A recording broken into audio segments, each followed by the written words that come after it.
తెలంగాణ ప్రజలందరూ కూడా నమస్కారం.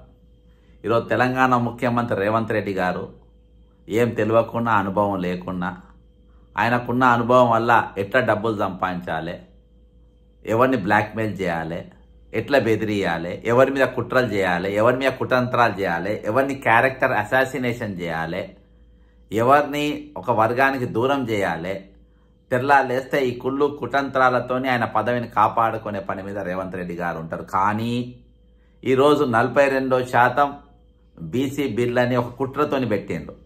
ఆ బిల్లు ఈరోజు నవ్వుల పాలైపోయింది. లాస్ట్లో మళ్ళా బీసీ రిజర్వేషన్లో సుప్రీంకోర్టు తీరుపై క్యాబినెట్లో చర్చ అంట. ఈ మునగాడు చర్చ పెట్టిండు క్యాబినెట్లో. ఏమని పెట్టిండు? న్యాయ నిపుణుల సలహాల మేరకు తదుపరి కార్యాచరణ చేపట్టాలని నిర్ణయం అంట. మరి ఇన్ని రోజులకి న్యాయ నిపుణులతో నువ్వు చర్చలు జరపలేదా? జరిపితే ఈరోజు ఎందుకు అట్టర్ ఫ్లాప్ అయిపోయింది, ఎందుకు ఫెయిల్ అయింది? ఎందుకంటే ఈరోజు అందులో నేను బ్రాండ్ అంబాసిడర్ని కావాలి, బీసీ బిల్లు పెట్టి నేనే ఇది కావాలి, ఇంకో రెడ్డి రేపు ముఖ్యమంత్రి పోస్టుకు నాకు పోటీగా రాకుండా అనగదొక్కాలి అనే ఒక దురుద్దేశంతో నువ్వు పెట్టినటువంటి బిల్లు. సేమ్ ఇటువంటి బిల్లే మరి మాదిగా ఏది మరి ఎస్సీ వర్గీకరణ బిల్లు. ఈ ఎస్సీ వర్గీకరణ బిల్లును మరి దామోదర్ రాయనరసింహ గారు ప్రవేశపెట్టారు. మరి ఆయన సక్సెస్ఫుల్గా అందరినీ ఒప్పించుకొని మెప్పించుకొని ఈరోజు అందరినీ కలుపుకొని ఈరోజు ఎక్కడ గొడవ లేకుండా సాఫీగా ఆయన చేసిన. అంతేకాకుండా ఆయన అనుభవం ఏంటంటే ఎస్సీ ఎస్టీ సప్లాన్ బిల్లు తీసుకురావడం జరిగింది. ఎస్సీ ఎస్టీ సప్లాన్ బిల్లు కూడా ఆయన చాలా సక్సెస్ఫుల్గా తీసుకొని వచ్చాడు. మరి నీవు ఈరోజు సాధించింది ఏంది? ఆయన మీద కుళ్ళు కుతంత్రం పెట్టుకొని అందులో కొంతమందిని ఎమ్మెల్యేలను పక్కకు జరిపి విడదీసి వాళ్ళు మాకు మాదిగ కాదు, మాకు మాదిగ మంత్రి కావాలని చెప్పేసి ఢిల్లీకి నువ్వు ఎంబడుండి తిప్పి నువ్వు వాళ్ళందరినీ ఎంబడేసుకొని పెళ్ళికి కూడా వచ్చినావు. దామోదరాయనసింహ వాళ్ళ తమ్ముని బిడ్డ పెళ్లికి వాళ్ళందరినీ తీసుకొని వచ్చిన ఎమ్మెల్యే నాయనకనే ఉన్నారు చూపియానికి. కాబట్టి నువ్వు ఇటువంటి కుళ్ళు కుతంత్రాలతో నీ రాజకీయం అంతా ఇటువంటి చిల్లర కుళ్ళు కుతంత్రాలతో చేస్తావు. కాబట్టి ఈరోజు నీవు అట్టర్ ఫ్లాప్ అయిపోయాను. ఈరోజు తెలంగాణ కోసం ప్రజెంటేషన్ ఇచ్చాను. ఇదే దామోదర తెలంగాణ కోసం ఎవరెవరు? సోనియా గాంధీ గారు, మన్మోహన్ సింగ్ గారు ప్రధానమంత్రి గారు, ప్రణబ్ ముఖర్జీ గారు, గులాబ్ నబీ ఆజాద్ గారు, ఏకే ఆంటోనీ గారు, వీళ్ళందరి ముందు ప్రజెంటేషన్ ఇచ్చిండ్రు. ఆ ప్రజెంటేషన్కు వాళ్ళు విని వెంటనే జడ్జిమెంట్ ఇచ్చినటువంటి పరిస్థితి. మరి ఇక్కడ నువ్వేం చేసినావు? బీసీ బిల్లు ఇక్కడికి వెళ్ళి సుప్రీంకోర్టుకు పోయినా నువ్వే ఎంబడి ఉంటావు, నువ్వే మల్లారెడ్డి అంటే కేసు వేపిస్తావు, మళ్ళీ నువ్వే ఆడ కన్ను కొడతావు, మళ్ళీ ఇక్కడ హైకోర్టుకు వస్తుంది. ఇవన్నీ చేసి లాస్ట్కు జనాలు మొత్తం ఈరోజు పిచ్చోళ్ళని చేసి ఈరోజు నీవు వాళ్ళతోనే ఆడుకున్న పరిస్థితి. కాబట్టి ఈరోజు నువ్వు ఎక్కడ నిలబడ్డావు, ఏడ నిలబడ్డావు, నీ పరిస్థితి ఏమున్నది అని అంటే ఈరోజు అట్టర్ ఫ్లాప్గా నీ పరిస్థితి ఉన్నది. ఎందుకుందనంటే ఈరోజు నవ్వుల పాలైపోయినావు. ఇంకోటి ఇదే రోజున ఒక బీసీ మంత్రి, మహిళా మంత్రి పైన వేటేసే పరిస్థితి. ఆమెను ఎన్నోసార్లు ఎన్నో మాటలన్నావని చెప్పేసి ఇందాక వాళ్ళ బిడ్డ ఒక స్టేట్మెంట్ కూడా నేను చూడడం జరిగింది. మరి బీసీలో ఉన్న నువ్వే లొల్లి పెట్టిస్తావు, బీసీ ఉద్యమం నువ్వే చేపించే ప్రయత్నం చేస్తావు, మళ్ళీ దానిపైన నువ్వే మాట్లాడతావు. ఒకసారి దామోదర్ రాయనరసింహ గారు స్పీచు మరి అసెంబ్లీలో దీనిపైన ఎట్లా మాట్లాడిన ఒకసారి విందాం. ఎందుకనంటే ముఖ్యమంత్రి గారు మరి మీకు ఒక అవగాహన ఉండాలి దీని మీద ఒక స్టడీ చేయాలి. ఆయన ప్రతి వర్గంతో దాంతో మాట్లాడి సుప్రీంకోర్టులో ఏ విధంగా ఇదేయాలి, సుప్రీంకోర్టులో ఏ విధంగా కేసు ఫైల్ చేయాలి, పోతే ఒకవేళ హైకోర్టులో ఎట్లా చేయాలి, దాన్ని ఎవరైనా అడ్డుకుంటే ఏ విధంగా పెట్టాలి, న్యాయం ఇవన్నీ ఎక్కడ కూడా వార్త రాకుండా మీటింగ్లు పెట్టకుండా చాలా సైలెంట్గా సాఫీగా చేసినటువంటి పరిస్థితి. మరి ఇవన్నీ చేస్తున్నప్పుడు నీ ముఖం ఎట్లా పెట్టుకున్నావు? ఓడ్చినవా నువ్వు? నీ ముఖం కొంచెమన్నా కానీ అరే ఇంత గొప్ప కార్యం చేసిందని చెప్పి సంతోషపడ్డావా?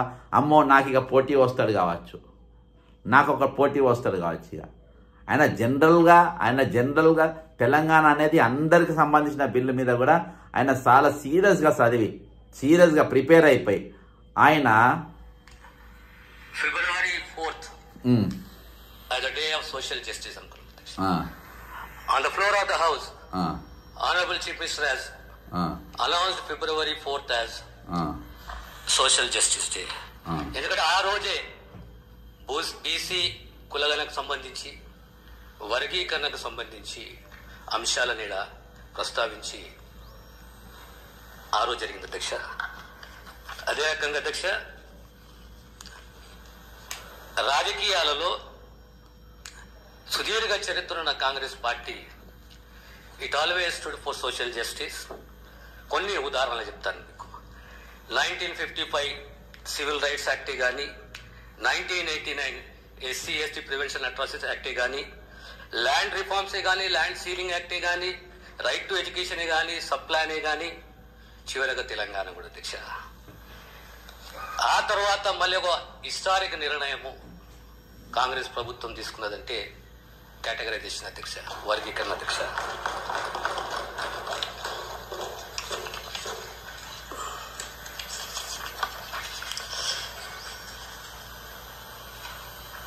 వందల సంవత్సరాల చరిత్ర అధ్యక్ష, ప్రపంచ సాంఘిక చరిత్ర, the history of the society in the world. ఎప్పుడు ఏదో రకంగా వివక్ష అధ్యక్ష. రేషియల్ డిస్క్రిమినేషన్ కానీ, జెండర్ డిస్క్రిమినేషన్ కానీ, క్లాస్ డిస్క్రిమినేషన్ కానీ, తర్వాత స్లేవరీయే కానీ ప్రపంచంలో ఉంటే, మన దేశంలో మన సమాజంలో ఆనాడు కుల వ్యవస్థ, మహాత్మా గాంధీ గారు చెప్పారు, the cost system is a social evil that has divided and weekend the Indian society. It was mainly divided on cost. ఈ కుల వ్యవస్థని మనము చతుర్వర్ణ వ్యవస్థ అంటుంది అధ్యక్ష. కానీ ఈ కుల వ్యవస్థ రాను రాను దిగజారుకుంటూ పంచమ వ్యవస్థగా మారింది అధ్యక్ష. ఎవరే పంచములు అంటే అస్పృశ్యతకు, అన్టచబిలిటీకి గురైన వారు అధ్యక్ష.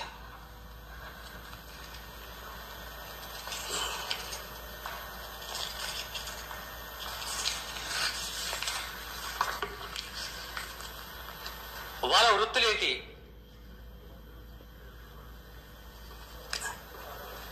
సఫాయి కర్మచారులు, చర్మకారులు, పారిశుద్ధ్య పనులు, సమాధులతో. ఒకసారి ఆయన ప్రిపరేషన్, ఆయన చేతులు ఉన్న డాక్యుమెంట్స్, ఆయన ఉన్న ఫ్లాగ్స్, భాష ఎంత హుందాగా, ఇతరులు మెప్పించే విధంగా, శ్రద్ధగా ఏ విధంగా ఉన్నదో నేర్చుకో, అనుభవంతో నేర్చుకో. రాకుంటే ఈ బిల్లు పాస్ చేయాలి, ఏం చేస్తే పాస్ అవుతుందని చెప్పి నువ్వు అడుగు. ఎందుకంటే SC ST sub plan bill మధ్యరాత్రి వరకు అసెంబ్లీ నడిచింది రేవంత్ రెడ్డి గారికి, మీకు తెలుసో తెలియదు. ఆ రోజు కూడా కొంతమంది అడ్డుకునే ప్రయత్నం చేసిండ్రు అసెంబ్లీలో, కానీ అందరినీ మెప్పించి ఒప్పించారు. రాష్ట్రం మొత్తం తిరిగిండు. రాష్ట్రం మొత్తం తిరిగి అన్ని వర్గాలతోని, మాలలతోని, మాదిగలతోని, రెల్లులతోని, ప్రతి ఎస్సీ ఎన్ని సబ్ క్యాస్ట్ ఉన్నాయి అన్ని సబ్ క్యాస్ట్లతో మీటింగ్ పెట్టిన తర్వాత ఆ చరిత్రాత్మకమైన SC ST sub plan bill అనేది పాస్ అయింది. అది దానికోసమైన పేరు రావద్దని ఎన్నో కుతంత్రాలు చేశారు. వీళ్ళ ఫాదరు బాబు జగజీవన్ రామ్ కాలేజ్ పెట్టిండు మాదిగల కోసమని. ఈయన మాదిగ కాదని చెప్పి నువ్వు ఒక దుకాణం నడిపిస్తావు. ఈరోజు మంత్రి అయిండు. ఏమైంది ఈరోజు? ఏమైంది? కాబట్టి అవి ఇవన్నీ బంద్ చేయాలి, నేర్చుకోవాలి. ఈ సబ్జెక్ట్ నువ్వు ఇట్లా మాట్లాడగలుగుతావా? నీ స్పీచ్ ఎట్లుంటే కూడా వినిపిస్తా. ఇది వినాల్సిన అవసరం ఉన్నది. ఎందుకంటే ఇది కొంతమందికి పోవాలి. దీనిపైన ఒక చర్చ జరిగా బీసీ బిల్లును ఎట్లా ఫ్లాప్ చేసినావో, నిజాయితీ ఉన్నోడు ఎట్లా మాట్లాడతారు, నిజాయితీ లేనోడు ఎట్లా మాట్లాడతారో ఒకసారి వినిపిద్దాం. యాచక వృత్తి, వ్యవసాయ కూలీలు, నేత పని, పూజారులు, జోస్యం చెప్పేవారు, ఇలాంటి వృత్తులలో తరతరాలు మునిగిపోయారు అధ్యక్ష. దీనికి ప్రతిస్పందననే ఆనాడు సోషల్ మూవ్మెంట్, సామాజిక ఉద్యమాలు, ఎన్నో సామాజిక ఉద్యమాలు ఈ దేశంలో. అందులో ప్రధానంగా depress class movement, Mahatma Jyotirao Phule, Babasaheb Ambedkar.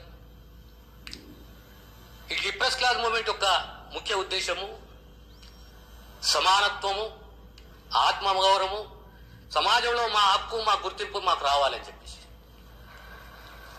అధ్యక్ష, దీని ప్రతిఫలమే ఆనాడు ఓ పూనా ప్యాక్టు, 1931లో మొదటిసారి కులగణన. ఆనాటి బ్రిటిష్ రాజ్యంలో doctor JH Hutton, census commission of India, has framed a list of depressed classes. 1935 Government of India Act, the depressed classes were recognized as scheduled castes. ఆ తర్వాత అధ్యక్ష 1936లో they were grouped as scheduled, they were listed as scheduled castes. ఇది చరిత్ర అధ్యక్ష.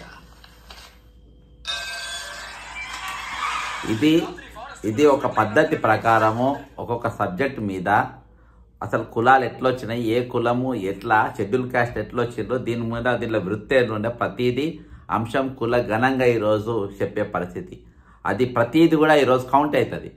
ఈరోజు అవి ఏవి లేకుండా ఏది ఎట్లానంటే ఇక ఏమందాం నేను చెప్పు నువ్వు ఇంకా విందాం. ఎందుకంటే ఇది ఒక చరిత్రాత్మకమైన ఎస్సీ వర్గీకరణ బిల్లు. ఈరోజు బీసీ రిజర్వేషన్ బిల్లు ఫెయిలియర్కు, ఎస్సీ వర్గీకరణ బిల్లు సక్సెస్కు ఈరోజు డిఫరెన్షియల్ చూపించే ప్రయత్నం చేస్తున్నా. ఆయన ప్రెజెంటేషన్ కూడా ఈరోజు వినిపించే ప్రయత్నం ఖచ్చితంగా చేస్తా. ఆఫ్టర్ ఇండిపెండెన్స్ మనకు వచ్చిన constitutional orders with regard to ఎస్సీస్ and ఎస్టీస్, particularly ఎస్సీస్, 1950 notified schedule caste based on 96 order. మన ప్రాంతంలో 1950లో మెడ్రాస్ స్టేట్లో 87 కులాలు, హైదరాబాద్ రాష్ట్రంలో 32 కులాలు. మళ్ళీ ఈ విధంగా ప్రతి కులాల ప్రకారం ఏ విధంగా జరిగింది, ఏ కులం ఎప్పుడెప్పుడు, దాని హిస్టరీ, దాని చరిత్ర, దాని ఆవశ్యకత, దాని అవసరము, ప్రస్తుతం ఉన్నటువంటి స్థితిగతులు, ప్రతి దానిపైన అవగాహనతో మాట్లాడి దాని ద్వారా మీరు అసెంబ్లీ సభలో కూడా చూడండి అందరు మౌనంగా సైలెంట్గా ఉన్నటువంటి పరిస్థితి. ఈరోజు ఇటువంటి ప్రజెంటేషన్ అనేది ఈ ప్రజెంటేషన్ విని SC ST subplan bill pass అయింది. ఇటువంటి బిల్లు విని మొన్నటి దినాన మన తెలంగాణ బిల్లు పాస్ అయింది, తెలంగాణ రాష్ట్రం ఏర్పడింది. వేరే ఓన్లీ ప్రజెంటేషన్ ఆఫ్ దామోదర్ రాయనసింహ. ఈరోజు ఎస్సీ వర్గీకరణ బిల్లు కూడా పాస్ అయ్యింది. 3 సక్సెస్ఫుల్ బిల్స్ ఈరోజు ఈయన ప్రజెంటేషన్ చేసిండు. 3 కూడా సక్సెస్ఫుల్లే. స్టేట్ ఆఫ్ పంజాబ్ చాలా పాత కేసు అధ్యక్ష. కాంగ్రెస్ ప్రభుత్వం వచ్చిన తర్వాత మొట్టమొదటి నిర్ణయం అధ్యక్ష, సుప్రీంకోర్టుల సీనియర్ అడ్వకేట్ని, కౌన్సిల్ని నియమించడం, డెలిగేషన్ రూపంలో మా గౌరవ శాసనసభ్యులు మేమందరం కలిసిపోవడం, రాష్ట్ర ప్రభుత్వం ఓ స్టాండ్ తీసుకుంది అధ్యక్ష. వీఆర్ ఫర్ కేటగరైజేషన్, వర్గీకరణకు అనుకూలం ఉన్నాం, వర్గీకరణ వాదన సుప్రీంకోర్టులో వినిపించాలి అని చెప్పి 1/8/2024 August 1 it is a landmark judgment. 7 bench judges and judgment in favor 6-1. It was a landmark judgment. Supreme Court election, the court emphasized that the states can implement classification or categorization. So what are the steps taken by the government అధ్యక్ష?